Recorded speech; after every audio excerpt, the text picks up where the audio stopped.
Bonjour, bonsoir à tout le monde. Ça n'est pas Bozo Landabiso Bisika Bozali.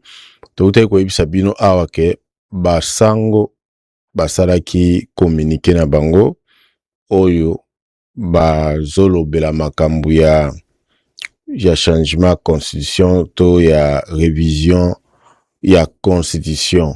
Mais bake na ngona ba ndenge moko un peu masqué, donc ceux qui mutu à comprendre te msupa oyeba te makamnini ba lobby yango no moni bato ba comprendre ki makamba sola ikuna ba bimisa déjà communiqué wana nde bomona ki awa ba je crois ezali na ko pesa bino na tila bino ba écrit avant bolanda message na bango moko je crois ba écrit ezali awa ndenge ekomami ndenge bato ba bimisa ki information oyo ya bango ezana kati penda ya oyo eza penda message na bango penda ndenge ezali. Donc basango baza contre changement ya constitution. Donc ezelo komoko na minute oyo e bouger déjà bango e ningisi bango soki bozomona wana bomoni bino moko soki botangi bokomona oyo pendeza maloba oyo ezalaki kuna. Mais soki bolandi communiquer na bango na kotiela bino sikoyo bokoloka lokola bazoba makambo ya constitution te, bokoloka kwa bazoba te makambo ya constitution bakoloka neti balobi yango te so comprendre te oyeba pete. Mais baana ba façon na bango ba communiquaka bato mususu pe bayebi soki bayoki bango bazo communiquer bato bakosa mwa ba analyse bakobimbisa oyo ebombami na kati. Et puis soko tali bango baye tango oyo ba se réunir soki pendant soki 3 jours ba se réunir pour ba bisa communiquer wana engiola kisake bayebi ke na moment oyo eza important il faut ba bima po na minute aussi botali bien même na ba opposition en tout cas bon mona ke bato ko bouger ba raconte comme Salama ba Martin Fayulu ba kutana ba Kabund ozomona ba komi ko kende ba sesanga ba kutana ba Kabund. Donc ça dit bayebi ke na minute oyo eloko moko ezo senga ke ba bima penda bando sa ba déclaration bando lo ba ba se préparer na makamoko eza koya poto ebila na camp opposition bazo se préparer ndenge nini ba ko réagir ndenge nini ba ko télémisa population contre changement ya constitution. Moi na loba trop ezate d'abord na zotiela bino bolanda bino moko message je crois il faut na tia dans le message ya basango. Donc porte-parole ya za porte-parole Chole. Donc bokoyoka yemoko ndenge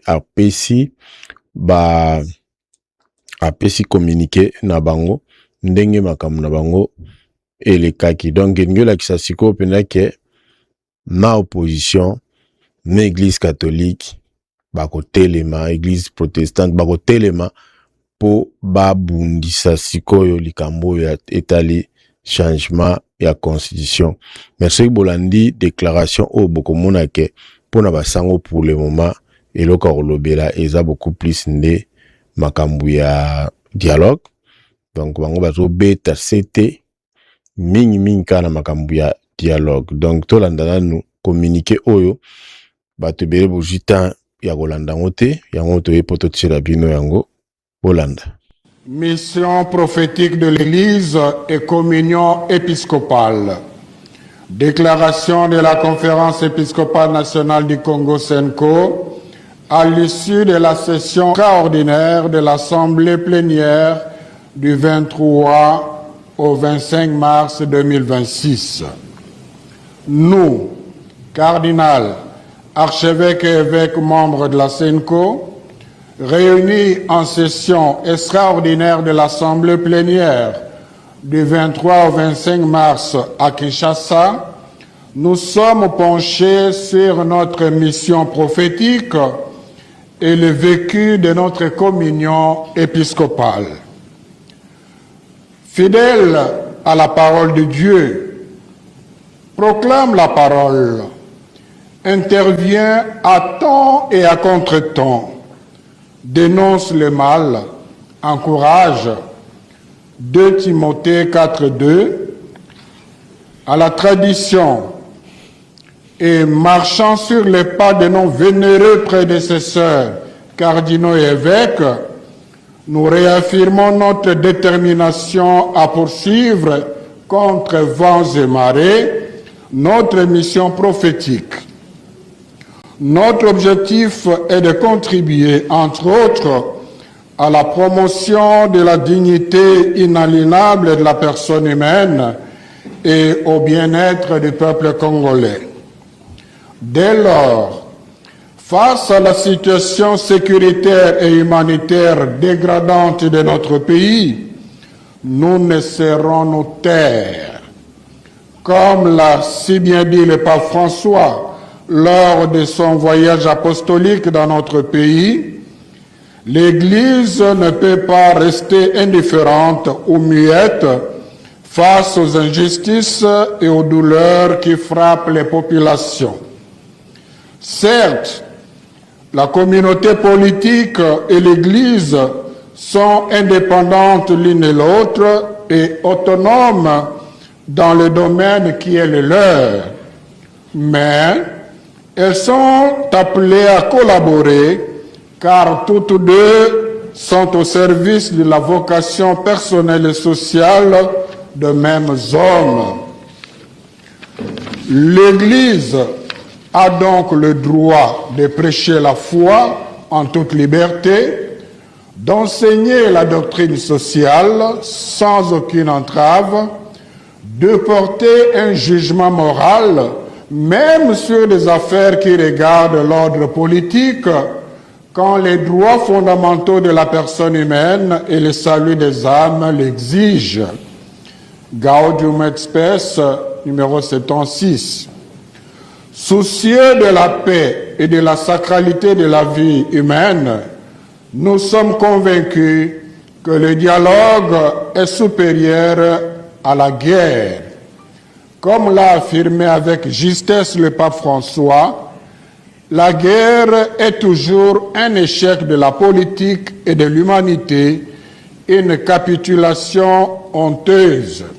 Fratelli Tutti, numéro 7.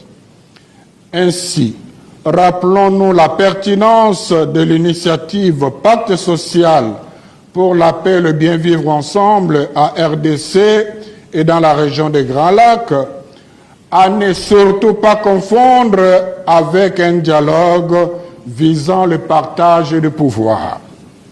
Par ailleurs, nous tenons également à réaffirmer que la communion est un principe sacré de la synodalité ecclésiale et de la collégialité épiscopale.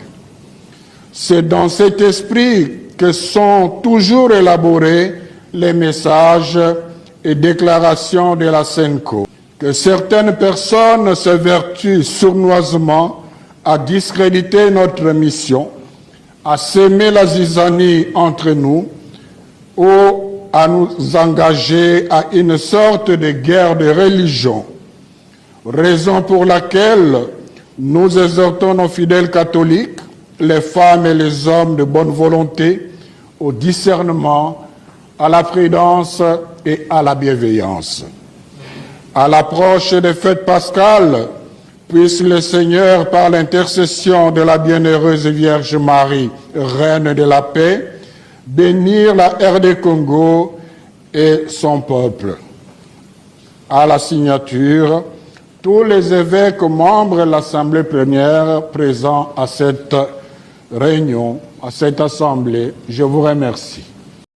Nga elo na retenir na monika ke bazongeli siko ba activité na bango na ndenge ezalaka bakipaka makambo politique na ndenge bamobilizaka bakosala ngo siko bazalaki lokwa bafandaki nye bazalaki neti bazoexiste te mais bamoni siko ke tant oyo tokomi makambo ezoloba mwa mingi il faut totelema, il faut bazala sikoyo na action bakota na baaction yango batelemi nde eloko nga na retenir yango wana na sima mikolo bokomona eyo bandokoma senko basangani na ba politicien ya opposition bobanomona ndeka ezaka kala et puis peuple akotelema siko ndako bandobima na nzela na ndenge tozomona makambo ezokokende surtout pour na changement ya constitution eloko oyo ekodivize bacongolais ebele ekodivize na ndenge ya moke te ezodivize déjà na minute oyo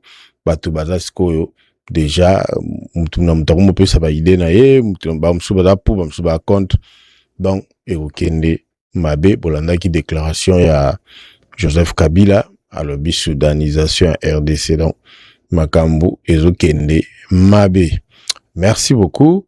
Ezali na okaka mwa tranche muke kaka po botlanda communiqué ya Senko bon biso tofandi tozozelaka match ya Nouvelle-Calédonie na Jamaïque yango efandisi nga tisiko awa peut nazotala na asi na ochango en direct pour permettre ba congolais batala déjà adversaire na biso oyo tokobeta na ye donc nazawa nazozela match yango ekobanda soki na ekobanda na ba 23h na biso États-Unis awa je crois que ba 4h na Kinshasa donc tofandi tozozela match wana pour totala pa adversaire na biso. Je pense que ceux qui pongi ezwingate je pense na kotia match en direct na ozala bino awa pour natia match en direct bolanda match wana bomona adversaire na biso ceux qui aza ndenge nini. Merci à tout le monde, bye.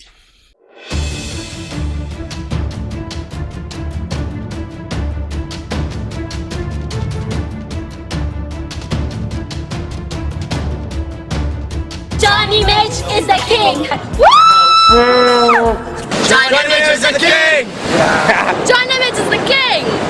John Image is the king. Yeah. John Image is the king. Yeah. John Image is the king. Yeah. John Image is the king. Yeah.